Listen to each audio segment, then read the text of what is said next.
Welcome back to another very special episode of The Breakdown, X's and O's. And we're not talking hugs and kisses, ladies and gentlemen, because today I am not joined by the 5-year NFL veteran. He has news, he has good news, and a dang good reason for why he's not here tonight.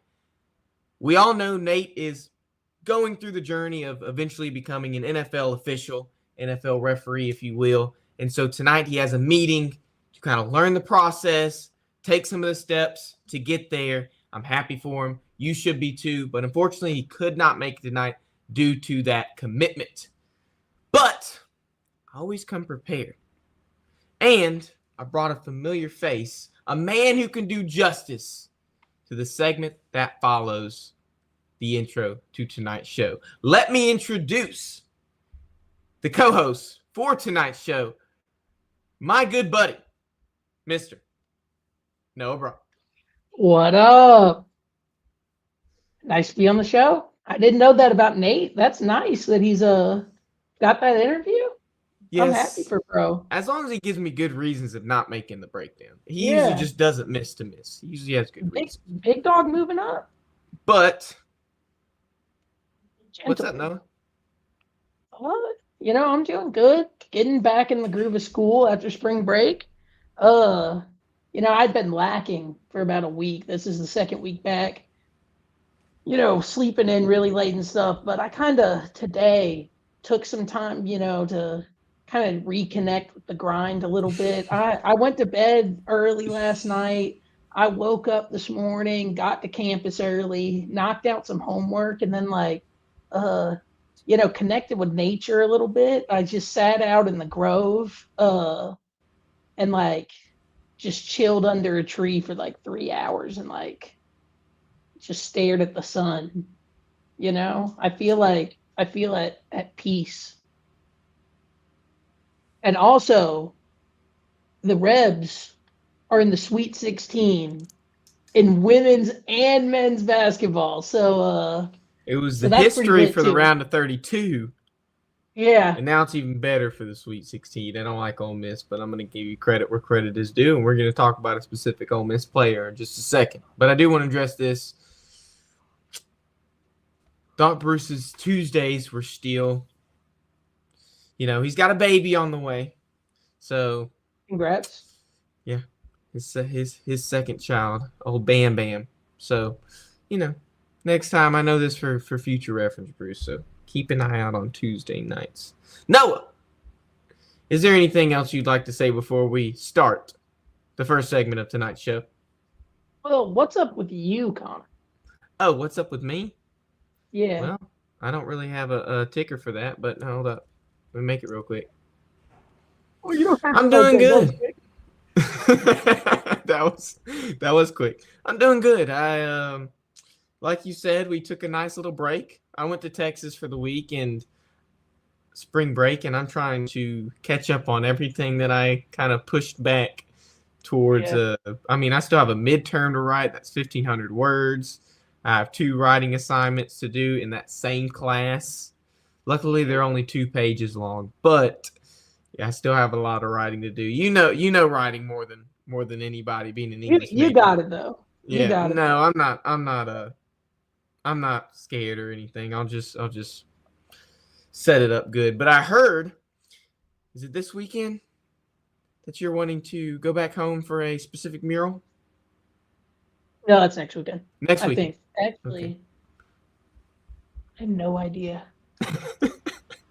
Well, if y'all are Afro Man fans, he claims Hattiesburg, Mississippi, which is our hometown, to be his home, and they're unveiling a mural for him sometime soon. So, yeah, Noah You're might go probably gonna back. be at the Go back. unveiling.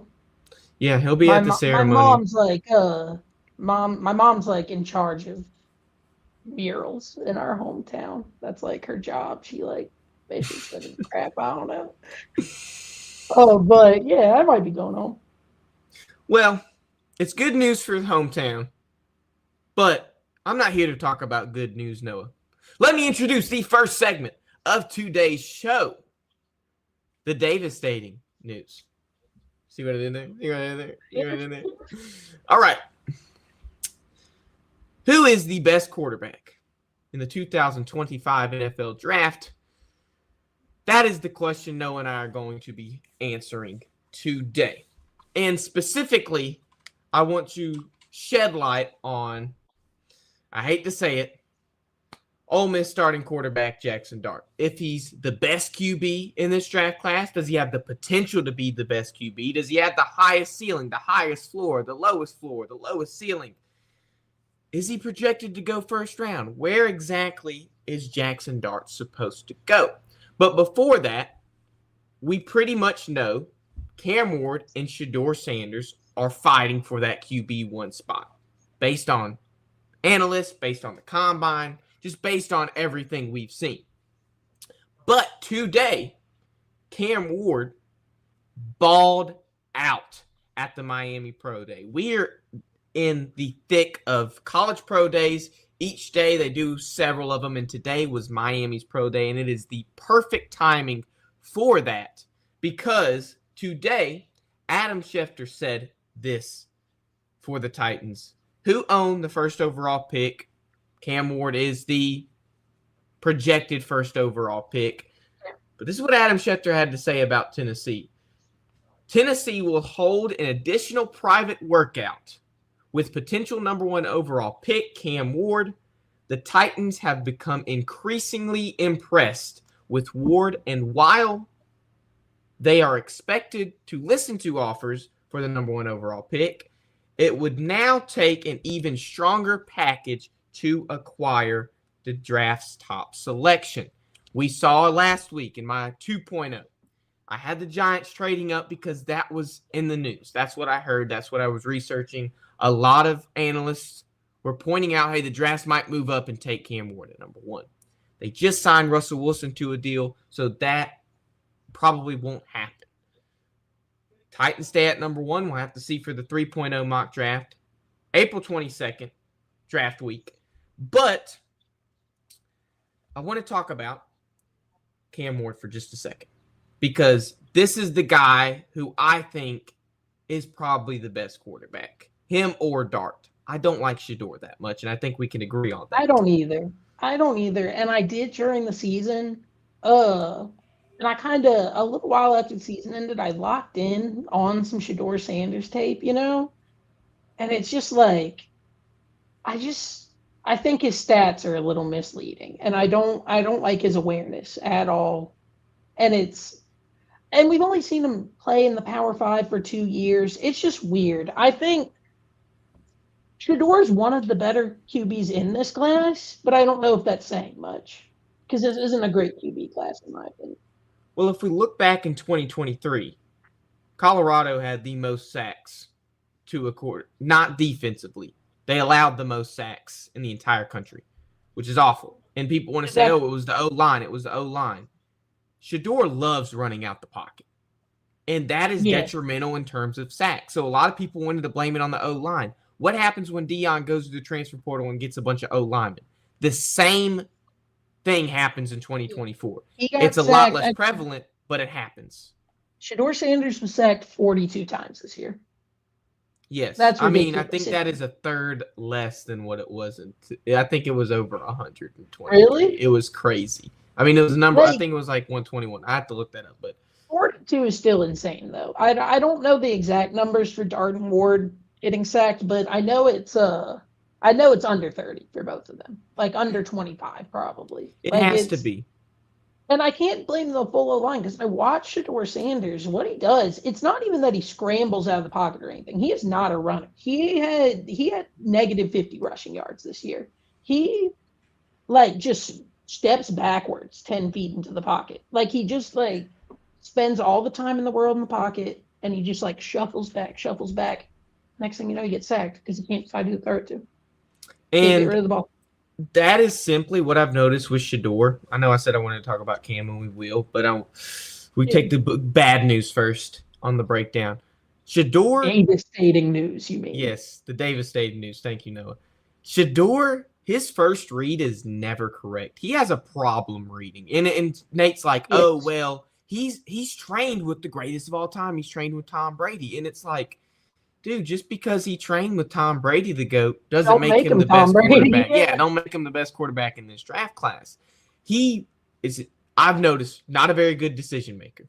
And we saw this kind of foreshadowing at Jackson State. I mean, they were super successful at Jackson State, but heck, they were playing SWAC. I mean, when you have Deion Sanders out there playing SWAC teams, it's a little bit easier to win football games. And it's not even like they were going undefeated those 2 years. No. State. It's like they were just competing for the SWAC title. You know, it's like they weren't even dominant. But that's the things I've noticed about Shador. First read is almost never correct. He waits too long to throw the ball to make a decision, and it allows for him to be sacked, and it ruins the whole team. When you sit back in the pocket and just allow the defense to come at your O-line can only protect you for so long without holding. I mean, it's not possible. Not even the best O-lineman in the NFL will be able to hold somebody for that long, as Shador Sanders is taking in the pocket. I wish I had the exact stat to talk about it, but I wanted to focus on Cam Ward. Yeah, I wish I had more exact stats with Shador too. I agree on all those things. I also think a lot of his yards come from yak. Like I noticed, like he throws a lot of checkdowns. He does not have a good deep ball. You know, if you look at a lot of the games where he had higher passing yards this season, a lot of that is like made up just from him getting lucky, you know, checking it down to Travis Hunter or whoever. And those guys just being more athletic than the defenders, you know, and rattling off a bunch of yards. Like it's just, he doesn't impress me. And it's the same thing with like Kyler Murray when he threw that Hail Mary pass to D-Hop against the Bills that one regular season game, and they were like praising him. Shador did the same thing against Baylor this past year. It was a great pass, don't get me wrong, to win the game. But people look at that and they're like, oh, he can make that pass 10 out of 10 times. Yeah. You know, and it's just. If your receiver's the most athletic guy on the field, if you get it somewhere in that area, there's a good chance that's the guy that's going to come down with it. Well, many people are claiming Jackson Dart to be a quiet QB3 in this draft class. And to me, Shador looks to be the QB3. To me, it's Dart or Ward. I hate to give Dart the credit, but I have to give credit where credit is due. He was great in college and even better than Shador, in my opinion. I mean, Cam Ward set the single season record for Miami's passing yards and touchdowns. He was second in passing yards in the country, first in TDs this past year. But he also had experience at Incarnate Ward. We talked about it before the show. He went to Wazoo. These are what analysts are looking at. When I looked at Jaden Daniels last year, obviously playing at LSU, a school like that, and having success, you can look at him and be like, okay, this guy knows how to play ball. But a lot of analysts like to look at guys that have played in smaller schools, guys that have played in lesser competition because they have to do that much more to succeed. Take Josh Allen, for example. Went to Wyoming. He didn't play Alabama. He didn't play teams like Notre Dame or Clemson. But they took him as a prospect because of what he made up for in that less competition play. You take a guy like Cam Ward, and he has that. Someone like Jackson Dart doesn't. So it's a little bit difficult because all we have to do is look at what he's done in SEC play. And this is I what think Jackson Dart. Yes, I you can think go. there's also like an importance in it is nice to see if someone can compete at a smaller school, but I don't think that diminishes the importance of No. like playing against Power Four teams. You know, Mm-mm. it's like I also like seeing a guy that has played multiple years, you know, starting at the Power Four level because I think that's equally, if not more important. If can you play well against SEC defenses, Big 12 defenses, so on and so forth. But I do get what you're saying.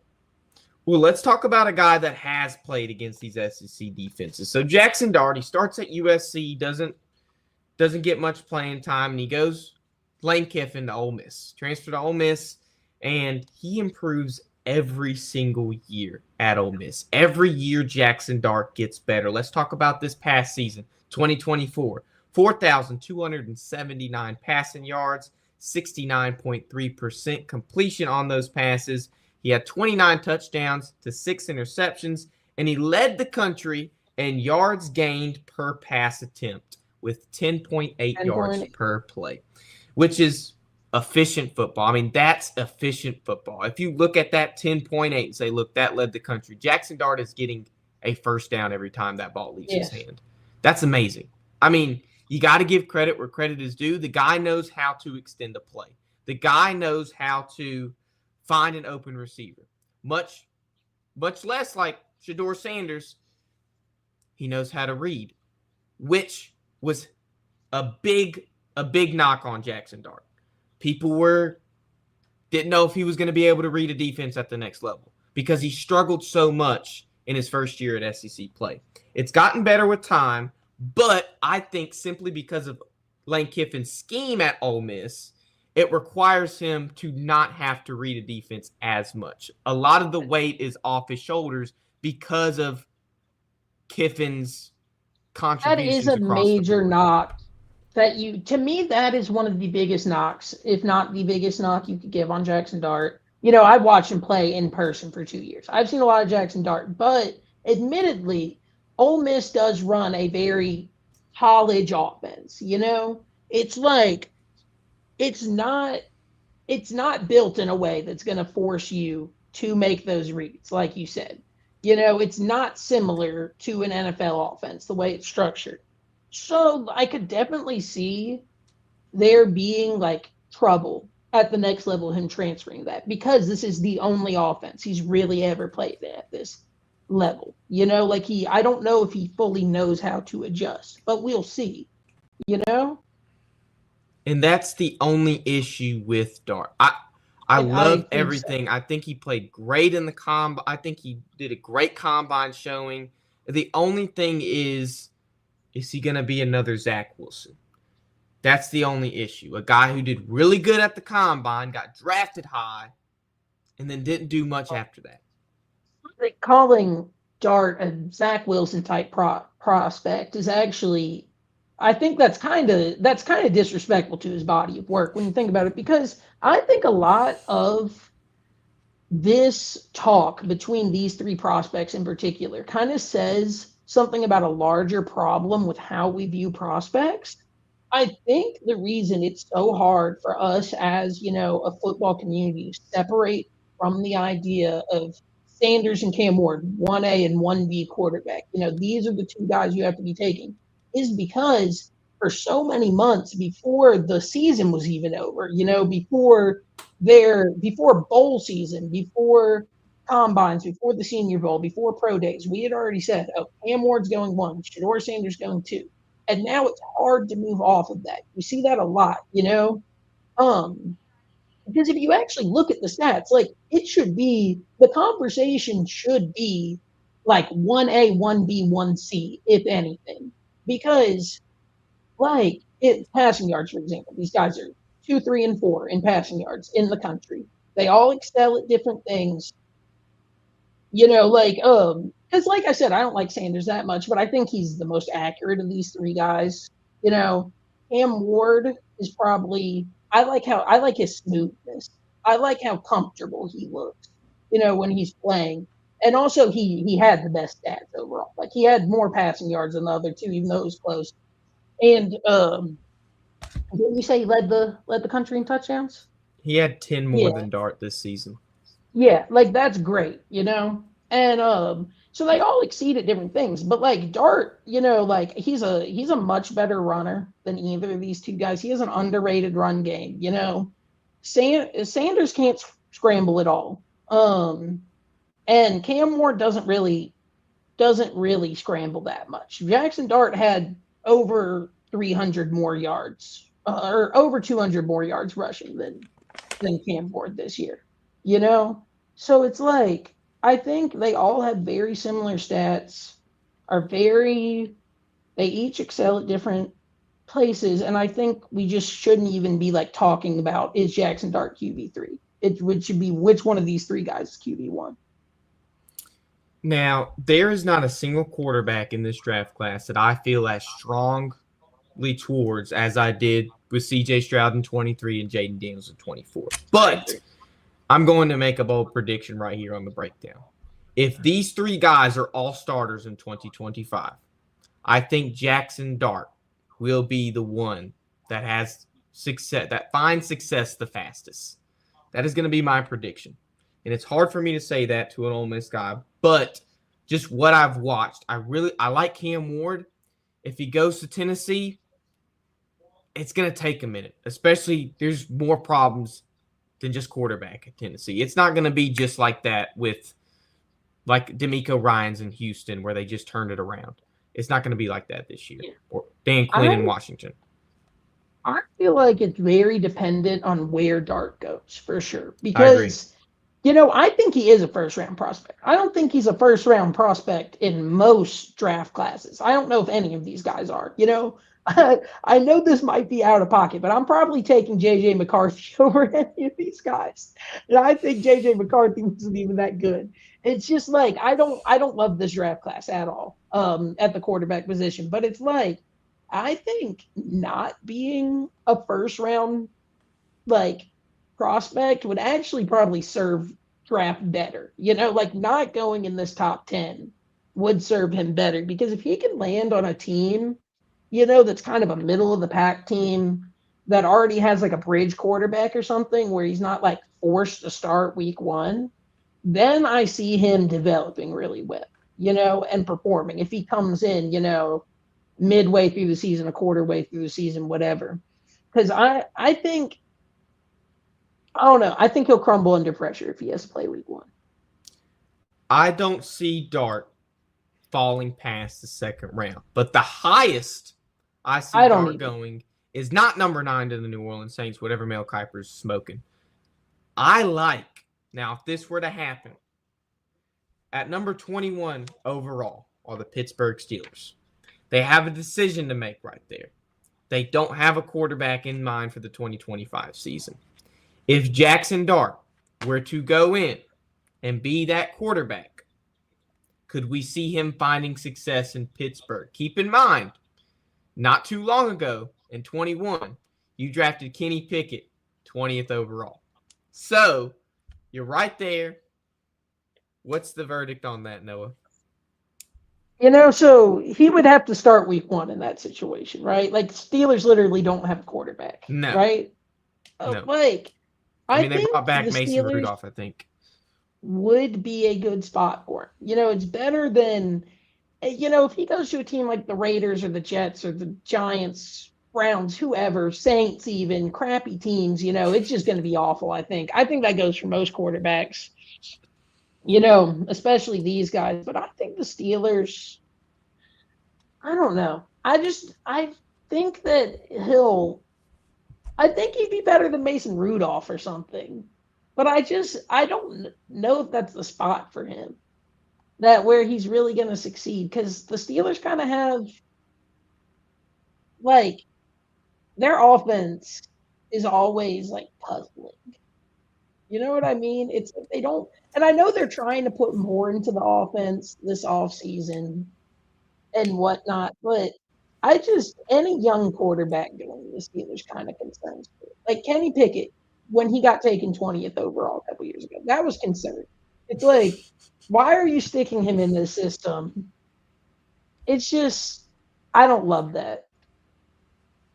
What do you think Well, about that?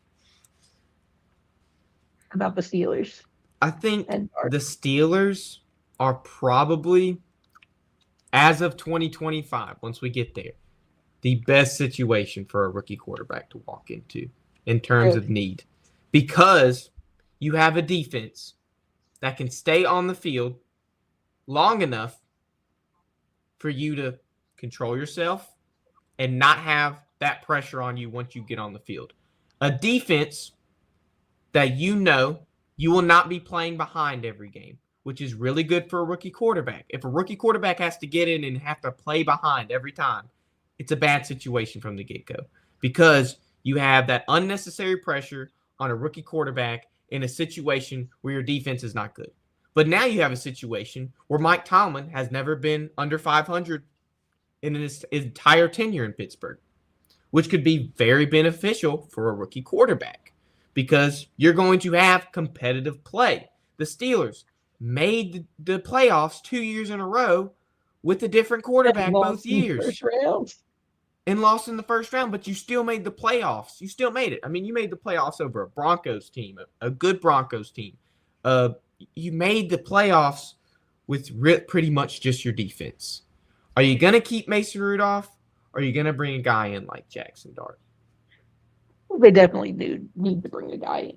I just, in theory, like you said, it is the best spot for a rookie quarterback.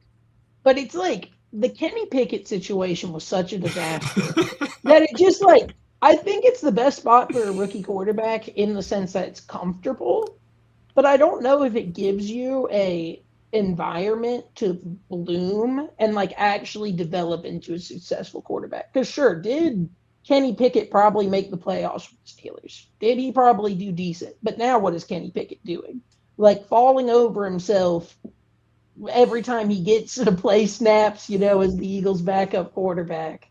So it's just, It's on the I Browns just now. don't, I don't, oh, is he? I just don't think Jackson Dart will necessarily develop into his full like ceiling on a team like the Steelers. Maybe because there's such a lack of pressure. Maybe. Well, maybe I just foreshadowed my pick at 21 to the Pittsburgh Steelers, or maybe I didn't. We'll have to see. But before we get into the second half of our mock draft 2.0, let's have a word from our sponsors. Here's to the grown-ups. Your car is now your office, stage, nursery. Shh, sorry. Erie Insurance offers products that lots of other companies don't. That's a big deal, and it's a good deal, too. And with Erie, you get your own independent agent, not a giant corporate call center or some online robot. You meet with a real person, like this. Your local Erie agent is Building Block Insurance Group. Get a quote today at 704-464-4544. Erie Insurance. And when you call Jeff Retebny at 704-464-4544, go ahead and ask him where he thinks Jackson Dart will fall in the NFL draft. You get over there? Yeah. Well, Noah, I think I don't know if it's yours or it's mine, but somebody's stomach is grumbling on today's show. So I think it's time we pop out the Tums and the antacids and eat a little gravy with C. Davy. How you doing? Hungry for some gravy, I think. Well, at the bottom, just like last time when we had the second half, the first 16 picks are right there at that ticker below. Noah has educated himself on my picks from last week, just so he knows where the next 16 are headed. So we begin. At 17 are the Cincinnati Bengals. And originally, I had Malachi Starks going here. And I just love this pick. Like, something about this pick just screams Cincinnati Bengal. Like, Malachi Starks to me just screams Cincinnati Bengals. But let's talk about It's post-free agency. So let's talk about what each team has done to get here. So what did the Bengals do? They gave their 2 starting wide receivers a combined $276 million over the next 4 years. You now have less than $5 million in cap in 2026. 2025, excuse me. 2025, 2026. Yeah, 2025, 2026.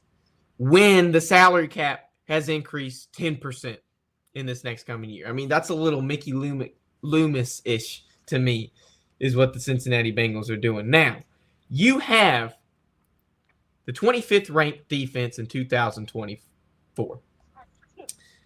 So, all signs point to you drafting a defensive player in this class. It's got to be in the first round. You have to use your first round pick to draft a defensive player. If you don't, you are entirely screwed next season because you have invested all this money and time into offense. You need to invest a little bit to defense because there's two sides of the ball. And Nate and I talked about this last week. So you could go pass rusher here. You could go an edge. Trey Hendrickson has requested a trade. This could be a Myles Garrett situation where he just wants a contract extension to stay in Cincinnati because he does believe that maybe this team can go to another Super Bowl like they did in 21. So, at number 17, do the Cincinnati Bengals select a pass rusher? Do they select a safety? Geno Stone is a free agent acquisition from the Baltimore Ravens. Horrible. You signed him. He was a horrible free agent acquisition. Jordan Battle from Alabama. Bad prospect. Not the prospect you hope for. I said this in my first mock draft. And Von Bell is just a shell of his former self. He's old.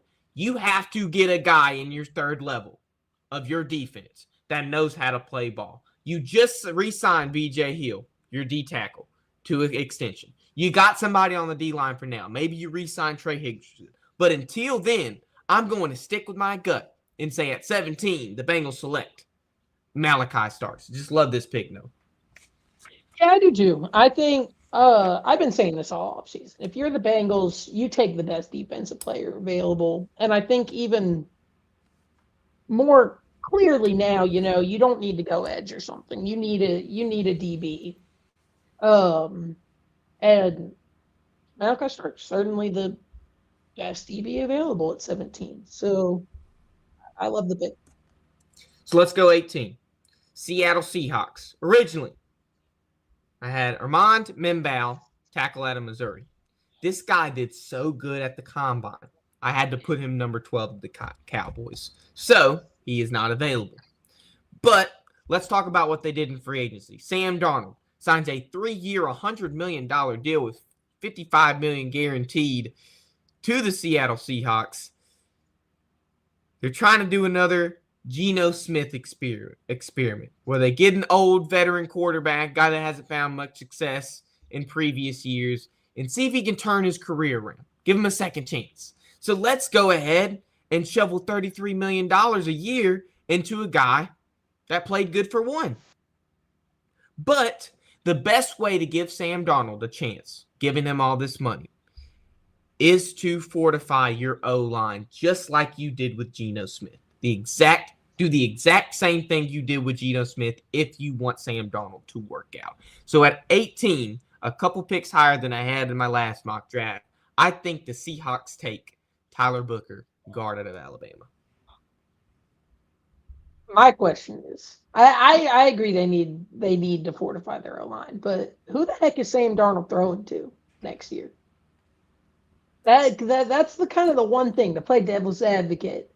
Like, of course you always need O-linemen, but it's like they might need wide receiver more because if your wide receiver 2 is Jake Bobo, he's not. He's not. That's kind of concerning. You still have Jackson Smith and Jigba, first round draft pick, and you just signed Cooper Kupp. So it's not your biggest need. No, they signed Cooper It's Kupp. not your biggest need. Oh, You have I to go reject O-line here. Wide receiver I agree you have to draft a receiver sometime in this draft class. It's not your biggest need. You don't do it in the first round. I actually had no idea they signed. Completely They did. casual take on my part. I completely apologize for that. Let's go That's 19. awful. Speaking of wide receiver, originally, Tampa Bay Buccaneers selected Luther Burton. We were talking about this before the show. and his performance at the combine was lackluster. But do the Buccaneers still need a wide receiver? You've re-signed Chris Godwin to a 3-year deal to stay in Tampa Bay. So there's no need for a receiver here at 19. So we can take Luther Burden out the equation, a guy that might not even go in the first round now based on his combine performance. But you look at a different piece that you really need if you're Tampa Bay. A guy that has been a significant piece to your defense for years, Levante David, is 35 years old. There is no chance that you re-sign this dude once his contract is over. This dude might as well retire. Mhm. This is not a Calais Campbell. I mean, he is, but, like, dude needs to go. Calais Campbell's still playing, and he's, like, 40 years old. So don't re-sign Levante David. It's not going to be a good investment. So you get somebody that can be his successor. So who do you take at 19? You get Jahad Campbell, linebacker out of Alabama. And I think this is going to be the perfect successor. The only issue with this pick is right now he's scheduled to get a shoulder surgery, which could hurt his draft stock, or it could just stay the same. We saw someone like Jonathan Brooks last year who still got picked really early in the second round, like first or second pick in the second round last year. And he didn't play almost all the season this year because he of barely touched the field. Barely touched the field. But he was still drafted based on potential, what he could do after he came back from injury based on his college performance. The shoulder injury is not as bad as a torn ACL, so we're going to say his draft stock doesn't change, and he goes 19. What's the recovery time on that hypothetical surgery? Do we know? It's not hypothetical. He is having shoulder surgery. Oh, he is having it? Yeah. No, he is going to undergo shoulder surgery. I don't know the time. I think the last thing I saw was like 4 months maybe. So it's not going to really go into the next football year. He should completely derail. He should be ready before the season starts, based on what I saw. So I like the pick. So let's go 20. Originally, I had the Chargers trading up to go at 20 and take a guy that I think suits Harbaugh well. But I don't think the Chargers trade up anymore because there is a guy at 20 that I really like as a prospect. I saw him in person. He still performed at the combine. So the Broncos keep number 20. But you get a great prospect here. You run a 3-4. You get a good rotational player at 3-4. And Denver is no stranger to drafting Texas A&M prospects. So number 20, some of these are going to be the same as 1.0. And this is the same pick here. They take Shamar Stewart out of A&M. Yeah, I like it. Don't have heavy opinions on that. He's a dog, And I agree the Chargers don't need to trade up to get Colston Loveland, assuming that's who you still have them taking. I have no idea. We'll see. We'll got another pick till we get there. There's no world where you have to trade up for that. So this feels right. So let's go 21. Originally, before the DK Metcalf signing, I had the Steelers taking Emeka Egbuka because I thought that was their best need come draft. Well, you signed DK Metcalf to a 4-year, $132 million deal. You got two of the biggest wide receiver menaces on the same team together in George Pickens and DK. So you don't get a wide receiver here. It's not your biggest need. It changes. There is a guy at the combine that showed out defensively. So let's go defense here. Mike Tomlin loves his defense, so let's keep it. Let's do the same reason as Tampa Bay here. Cam Hayward, 35 years old. He's not getting any younger. There's not much more ball left he could play. So when his contract is over, it's not going to be smart to re-sign him. A lot of people aren't going to re-sign Cameron Jordan to 2 more years at 34 years old. But that triggers me. Some teams hearing are about smart that. enough to not do that. And I think the Steelers are one of those teams. Once it's all said and done, you need a guy who can be the successor. Just like at 19, we had Jahad Campbell. 21, the Pittsburgh Steelers select Derek Harmon, DT out of Oregon. A guy I had going last in this first round. In the 1.0, goes 21. Yeah. I don't know. If I'm the Steelers, I still wouldn't mind going somewhere on offense. Like we said, they don't have a quarterback. And They you can could probably pick get Jackson Dart here. Yeah, you could. And even with, Pickens and DK Metcalf, there's always a chance one of them gets suspended 5 minutes into the first game of the season. So from murdering a ref on the field or something. So, you could never have too many wide receivers. But yeah, no, this is an inoffensive pick, but I maybe consider going somewhere on the offensive side of the ball if I'm the Steelers. I'm Yeah. not sure who will. I don't hate that, but I felt whoever goes in at quarterback, they're still got a good chance of making the playoffs. So I just picked their next best need. So let's go 22. Originally, Broncos traded back, got some draft capital. New head coaches love to do that. And you take Shamar Stewart. Well, they already went 20. So right now we have the Chargers at 22 because they stayed at their original spot. And you take a guy. That's Harbaugh's guy. Right now you have Will Dissly as your starting tight end in Los Angeles. And I don't think that's going to be for much longer because it didn't work out this past year. It's not going to work out in 2025. So in 2022, you take a guy that can be your guy. And I think you'll agree with this pick. Colston Loveland, tight end out of Michigan. I just love this pick to Chargers. It just makes sense. Makes sense. It makes sense. Yeah, I know that's something I've had on mocks all season. I think that just makes sense. And I think, like you said, they don't need to trade back to get him. I think that's a safe pick at 22. Or trade up, rather. So let's go 23. Well, originally I had them trading up because the Broncos, before they got George Kittle and they got another tight end. But they got two good tight ends. I've been keeping up with free agency at all. I've been watching nothing but college basketball. What do you mean they got George Kittle? That's why I had the Chargers trading up because the Broncos had no tight end. I feel like I haven't watched football in like 8 years or something. I feel like such a casual right now. I'm not been keeping up with the NFL at all, apparently. The breakdown isn't a casual show. Who else? Well, we were talking college basketball right now, bro. I'd low-key be keeping. But anyway, what else crazy have I missed in NFL free agency?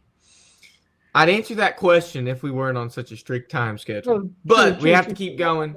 The 23. Originally, I had Benjamin Morrison, cornerback out of Notre Dame, to the Green Bay Packers, which is where the 2025 NFL Draft is taking place. It's going to be in Green Bay, Wisconsin. And this just seems like a Green Bay prospect to me. Last year, I had him taking Cooper DeJean in the first round. Didn't happen. We saw what happened with Cooper DeJean. He balled out. But you still have that cornerback need that you had last year because you did not fulfill that in free agency and you did not trade for anybody after the draft was said and done. So, I still think you keep cornerback here.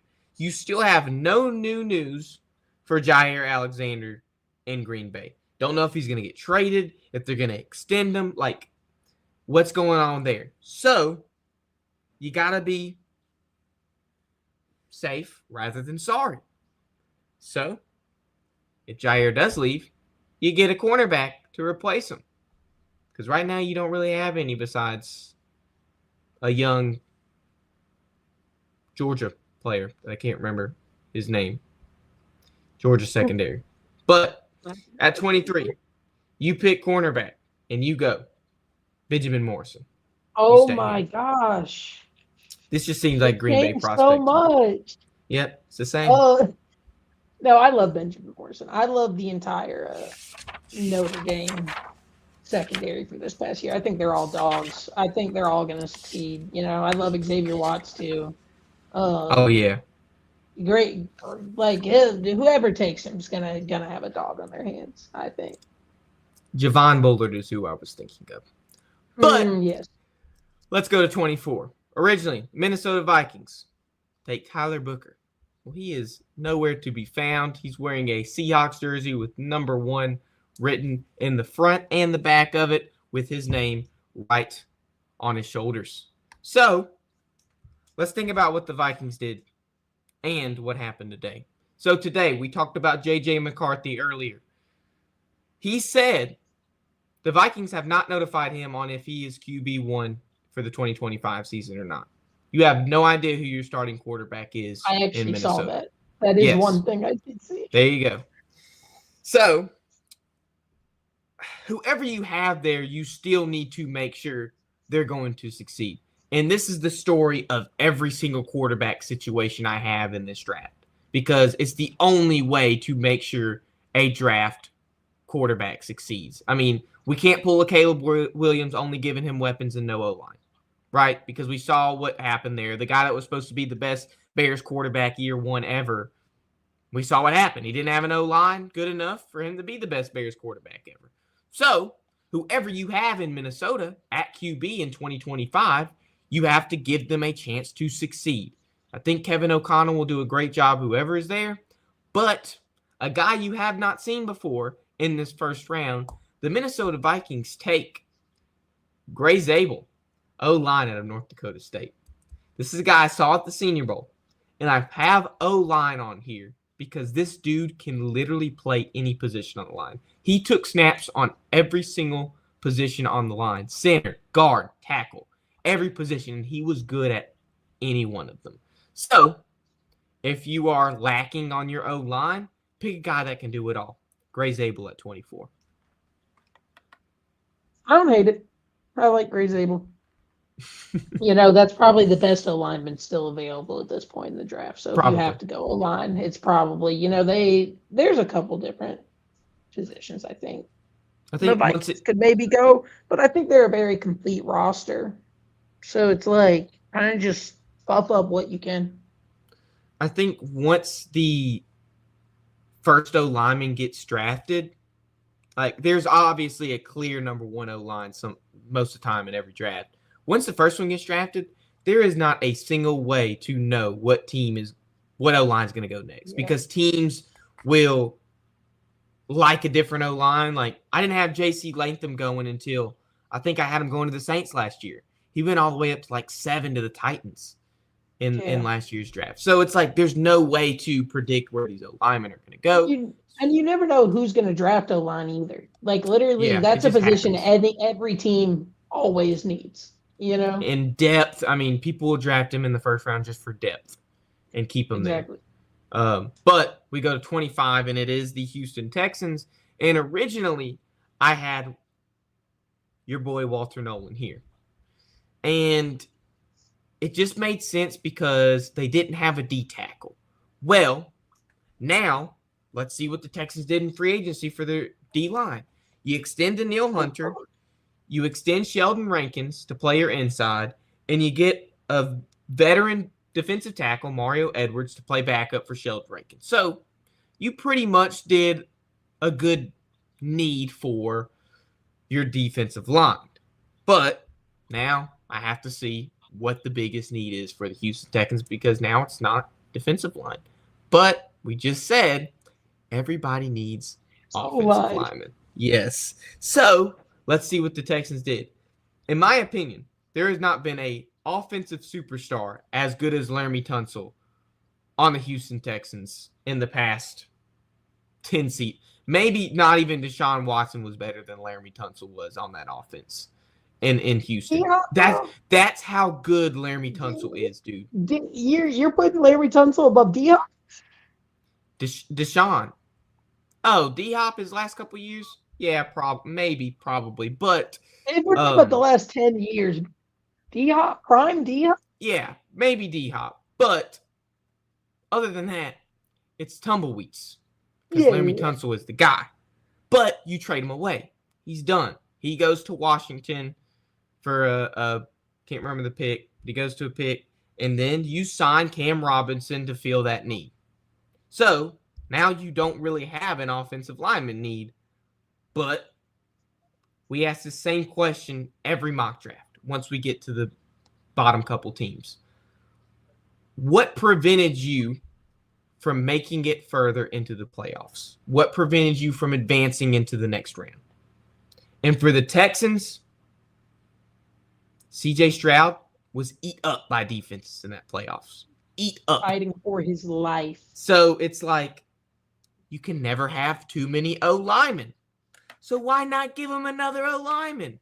At 25, the Texans select Josh Simmons, tackle out of Ohio State. Yes. Literally anyone. Any O lineman. Anybody. Please, I do not want CJ Stroud to get CTE 3 years into his NFL career. Like, just please get anybody in front of that man. I 100% agree. So we go to 26. So I have the Lions trading up to 26 and taking Nick Scorton in my 1.0. Because I asked the same question I do for every playoff team. What prevented you from advancing to that next round? So let's talk about it. Did you do anything in free agency for your D-line, Detroit? No. You couldn't stay healthy last year. Aiden Hutchinson played didn't even play 5 full games. He played in your first 5 games and still led the team in sacks at the end of the season. There were 12 more games to be played. And the dude that played 5, not even 5 full ones, led your team in sacks. That's horrible. You got to get this man some help. And there's not a better option to me right now. Oh, there might be. Maybe the next pick. But this is just the guy that I think screams Detroit. So at 26, let's keep Nick Scorton here, baby. Sure. Yep, just anybody on the D-line. Anybody. Yeah, same thing as Houston with the O-line. It's just like, get a body out there. You know, there's a good edge draft in my opinion. There's plenty of guys to go around. Just get one of them, and you're set. Run it back. And speaking of edges, we get to the next pick, who might be my favorite edge prospect in this entire draft. At 27, the Baltimore Ravens, I originally had them taking Mike Green, because there's a good reason for it. Now, I'm not a casual like Noah. I do my research, and I know what each of these teams need going into their first round. So, what did the Ravens do last year? Number 1 defense in the entire league. Great.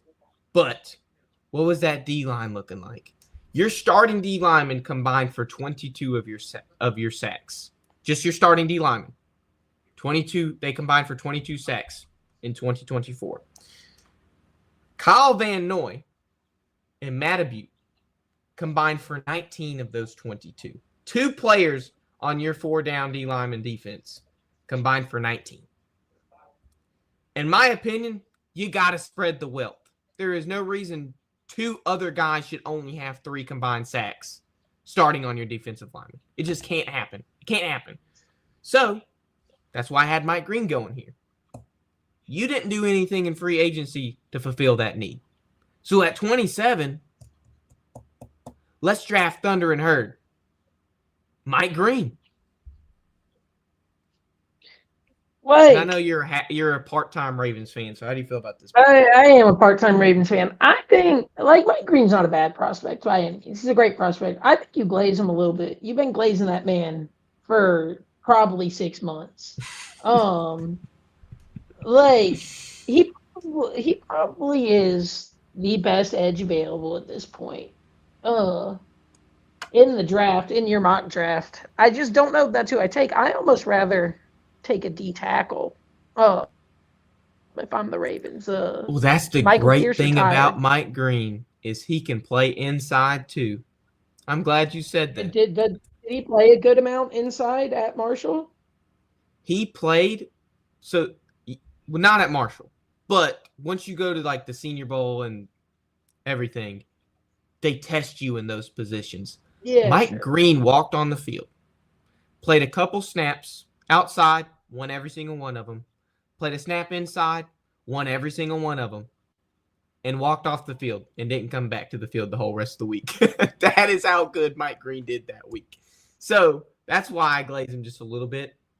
But I think this is a good pick here. And I don't think you go wide receiver in the first round if you're the Ravens. I don't either. I think you have to go D-line. Jaden Higgins in the first round. Yeah, not Jaden Higgins. Second round at the highest second for or Jaden third Higgins. round. Sorry. We haven't even had one wide receiver go this yet, I don't think. Yeah.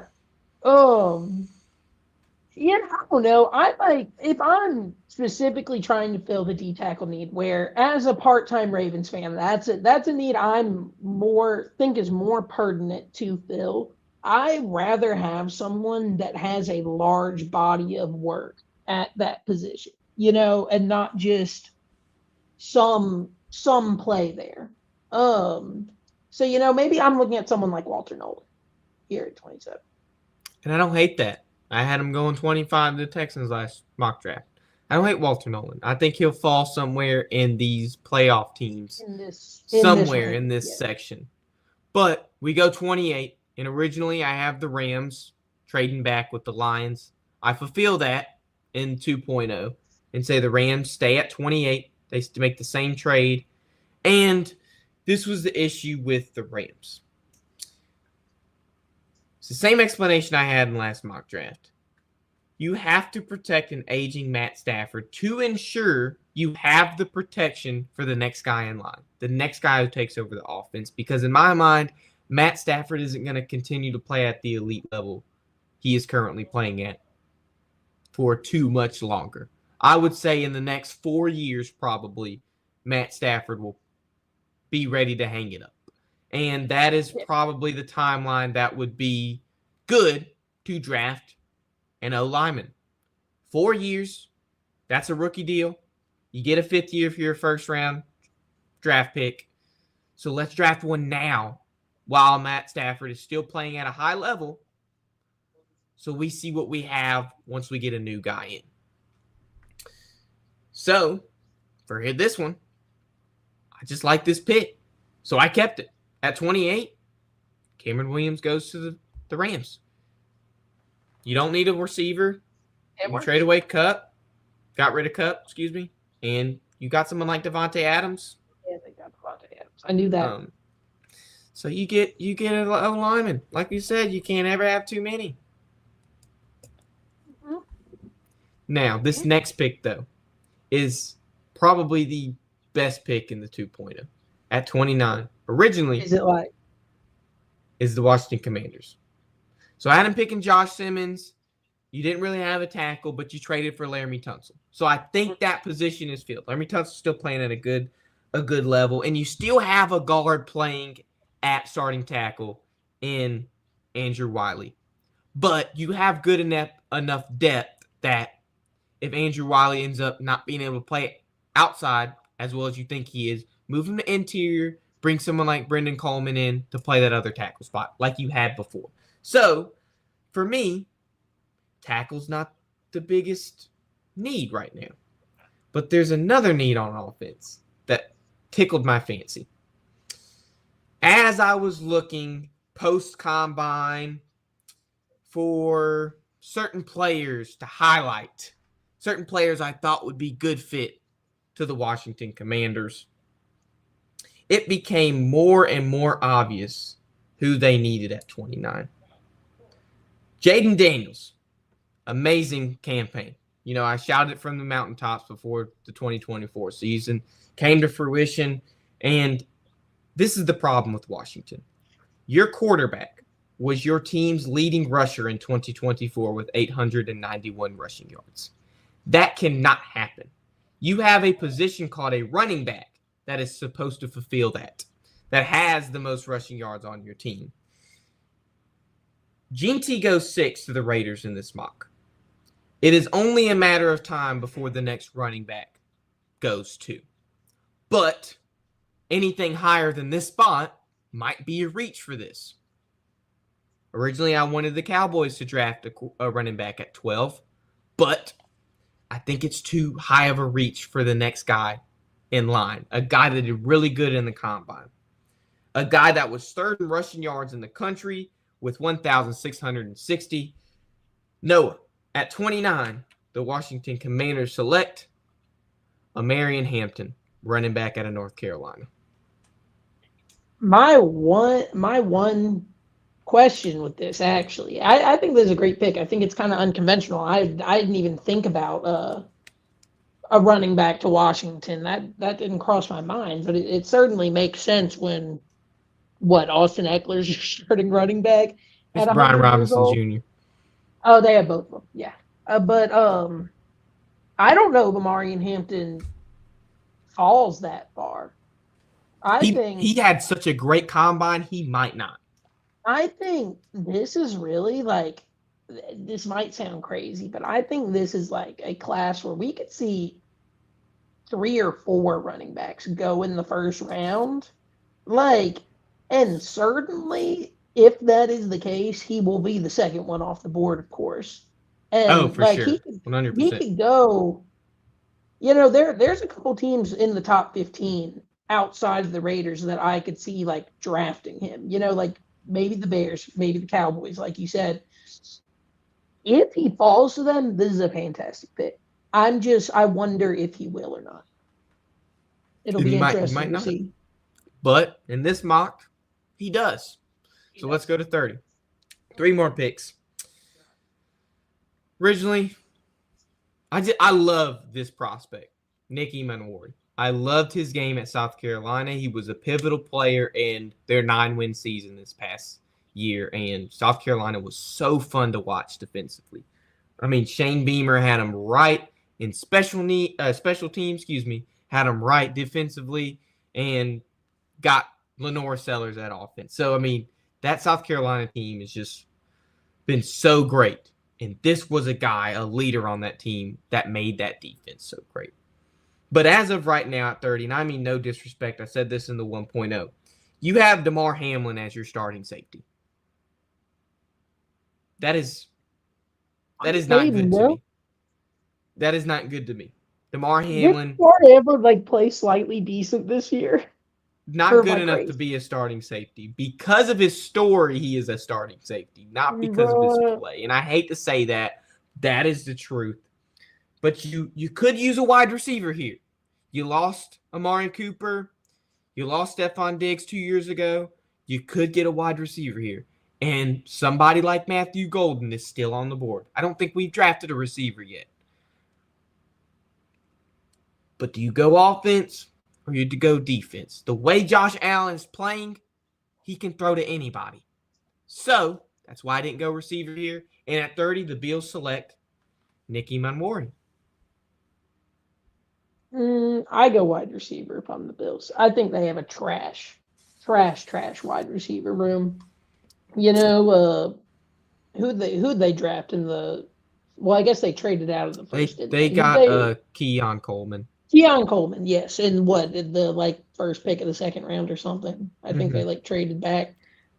I don't think he turned out to be the prospect they wanted, and as you said, the Amari Cooper experiment didn't really work out, and it's like, well, no, they had good production with Amari Cooper, but it's just like they didn't want to re-sign him because Josh Allen can throw to anybody. I'm telling you, it doesn't matter who he has. Well, I don't know. I would like to get the guy some more weapons, but the Bills are going to be the Bills. They're going to compete no matter what. You could argue just about any position is probably going to, work on their roster.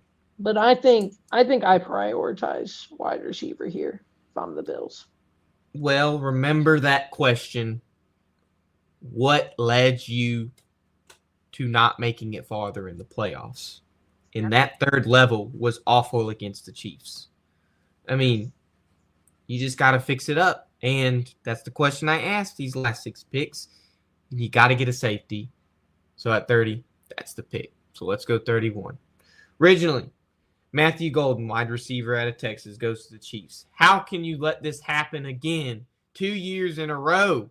Harold Fannin Jr. originally was a good idea.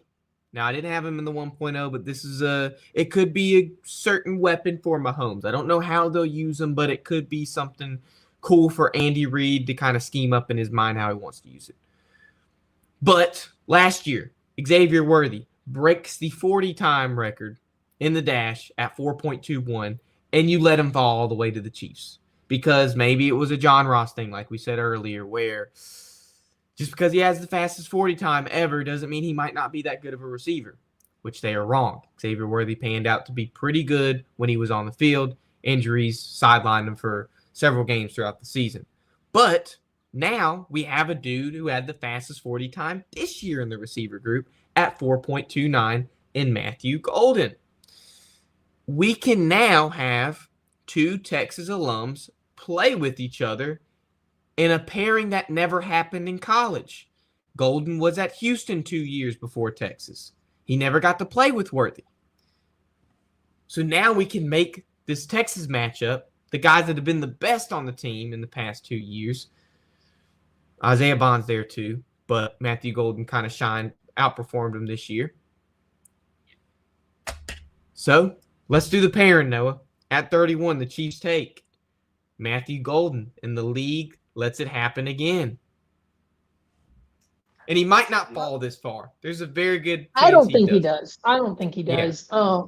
But I feel like the Chiefs, this goes back to what we were talking about before the stream. I think that was before the stream when we were talking about John Ross. It's like, you gotta not just pick guys based off their 40 time. I feel like combines are so misleading for wide receivers because it's like we just glaze dudes off their 40 times. Not saying that Matthew Golden isn't good, but it's like I don't think you pick the guy just because he had a good 40 time. I think you need to. What are you doing about that defense? You just got 40 points scored on you. If we're talking about what stopped you from going far in the playoffs, going farther, you just got 40 points dropped on you in the Super Bowl. I don't know where they go on defense per se. But is that not a bigger concern? It could be. I think you go best available here. You made the Super Bowl. Mahomes can throw to anyone. You just go best available. If it's defense, go defense. If it's offense, go offense. You were in that position as Kansas City to go best available. To me, Matthew Golden is best available at 31 for sure. I just don't think he's even available at 31. And I don't hate that. But that's why you make multiple mocks, Yes. This stuff changes. The way we view these prospects evolves over time, of course. So there's no way to even be sure, but I maybe look at the defensive side of the ball.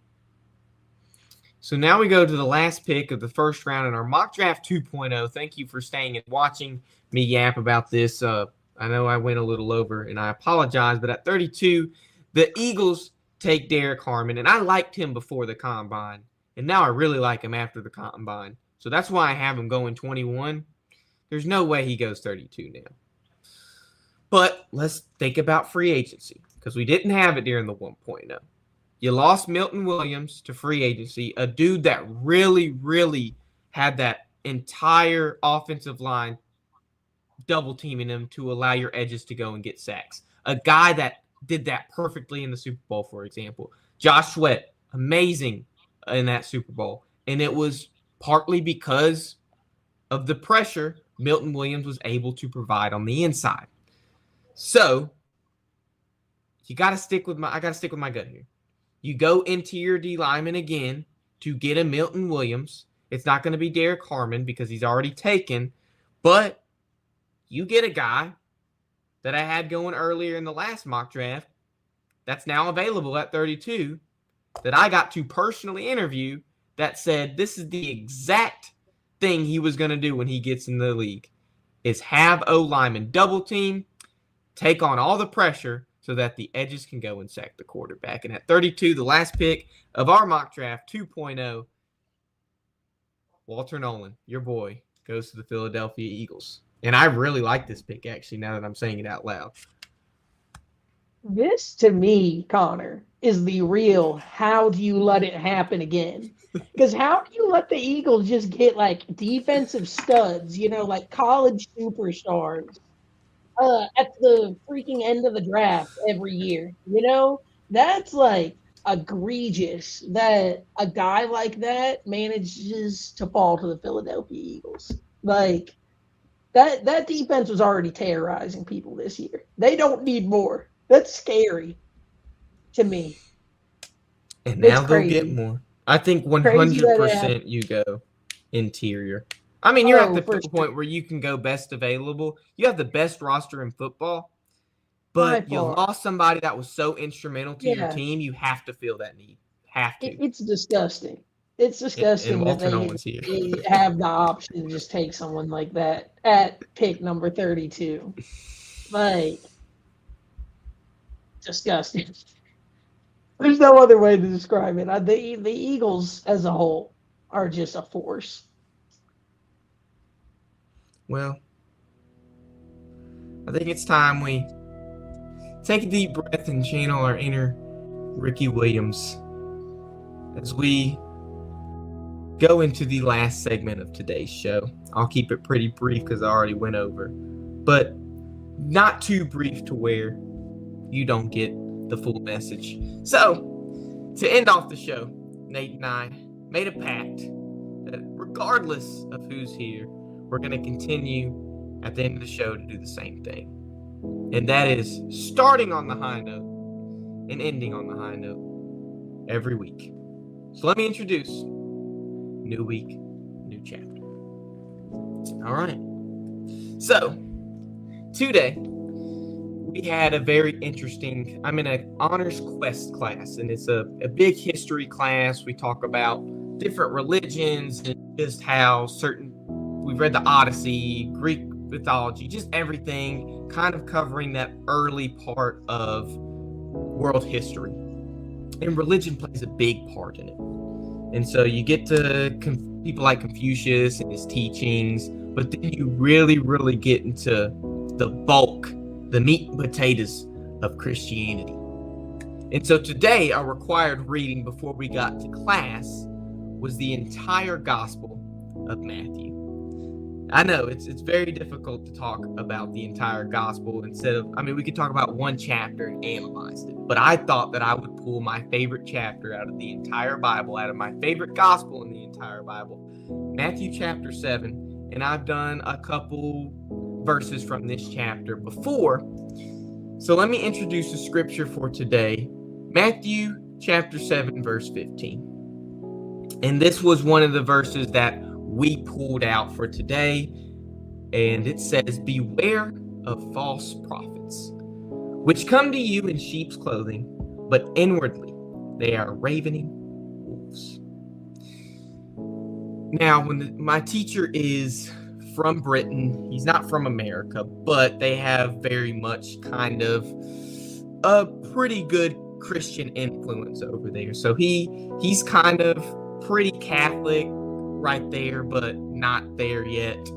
But he has a lot of the similar understandings and teachings there. Very intelligent guy, so he knows his stuff when it comes to religion because he teaches it. Well, he asks the question today, and he says, what does Jesus say about false prophets? And everyone's saying like, oh, right, you shouldn't listen to them, or this, that, and the other. And I'm like, there's one particular thing he says that stands out above all, that nobody has mentioned, and it is wolves in sheep's clothing. People that appear to be Christians that are trying to lead you to the dark side. And one girl pointed this out in class, and I appreciate it, and it's kind of a sensitive thing to go on because these people are trying their best, but it just isn't enough.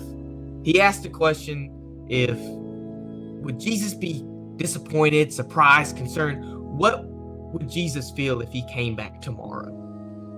And the girl answered, she said, there's a lot of good things that happen on this campus, a lot of people that like to sway, maybe just teach the good news, like we're called to do, evangelize. But there's people that like to get in the middle of our drill field and just scream about how people aren't saved, how they're going to go to hell, this, that, and the other if they don't believe, or they don't do this, or they don't have this agenda in mind that they follow. They're gonna just go and be on the dark side for eternity. They're not gonna be able to have eternal life. And that girl pointed that out, and she's like, look, if he came back and he saw that, it might be another showing of what happened in the temple when Jesus got mad and flipped all the tables. The most angry and the maddest we've seen Jesus in the Bible is when he flipped all the tables in the temple. And maybe he wouldn't be mad. Maybe he wouldn't be surprised, because I feel like he's already know what he's coming to once he gets here. But I feel like he'd be a little disappointed.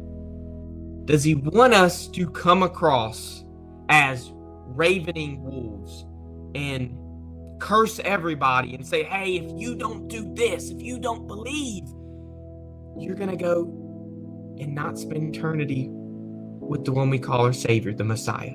You're going to go to the dark side. You're going to go have to spend eternal life in hell. And I think she pointed out pretty well that it's not the way that Jesus teaches. It's not the way we're supposed to evangelize. Because if it was the way, we would have had 12 examples of it called the apostles in the teaching, in the Gospels. All 12 of them would have been cursing people on the street saying, if you don't do this, if you don't do that, if you don't follow this agenda, you're not going to go home with this guy right here pointing at Jesus. You're not going to go live eternal life with him. You're not going to have paradise with this dude right here. Because that's the goal. That's the end goal for our lives. Is to have eternal life with him. To have eternal life with Jesus. And if that was the example, we would have said it. We would have saw it 12 times over. So, I hope when we evangelize, when we spread the good news, it is of good heart. And if Jesus does come tomorrow, hopefully we can confidently say that he won't be surprised or disappointed. And if he is surprised, it's going to be in a good way. Sorry about rambling on, but I'm going to end off with a prayer. I know we went a little bit over, and I apologize. My brother's having to be over there and be quiet, and I appreciate that. He's for fine. him. Yeah, I told him we weren't going to go 10 minutes over, but then we ended up going 10 minutes over. And like 20. Yeah, it's almost 20. But if you don't mind, I'd like to pray, end it off, and then we'll talk about what we're going to have next week. All right, Father, Son, Holy Spirit. Dear Lord, I thank you for letting us show up today and hopefully glorify your name. Hopefully evangelize the way you want us to. Because if we look in the Bible and look at the 12 examples you had running right beside you, hopefully we're spreading the news exactly how you intended them to do it. Exactly the example they had when they were here.